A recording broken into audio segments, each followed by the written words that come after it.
जवाबदार के तौर पे नामजद किए हुए हैं, इन पे फ़र्द जुर्म आयद हो चुका है। तो ये मतलब मैं ये पूछना चाहती हूँ कि ये सरेआम थ्रेट नहीं है तो और क्या है।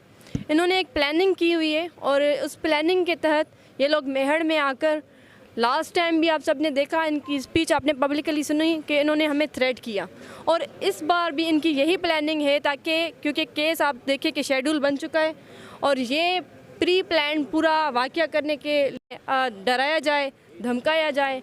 मैं बज़ाते खुद नहीं डरती सरदारों से, जागीरदारों से, मैं किसी से भी नहीं डरती सिवाय खुदा की ज़ात से। पर बात यह है कि मेरे केस में जो विटनेसेस हैं उन पे क्या गुजरेगी। अगर ये लोग अपने साथ 50 हथियार बंद लेकर आ रहे हैं तो ये क्या मैसेज दे रहे हैं। तो मैं जो इनके लिए गैदरिंग जिन्होंने की हुई है उनको भी ये वाज़ेह पैगाम देती हूँ कि अगर खुदा न खास्ता कोई भी वाक़या होता है, क्योंकि ये जागीरदार आप देखें तारीख़ गवाह है कि इन्होंने हमेशा लोगों को इस्तेमाल किया है, तो ये उन लोगों को इस्तेमाल कर रहे हैं जो मेहड़ में रहकर उनको दावत दे रहे हैं, उनको बुला रहे हैं। और इनकी ज़बान आप देखिए कि पब्लिकली ये क्या बात करते हैं, ये जवाबदार है।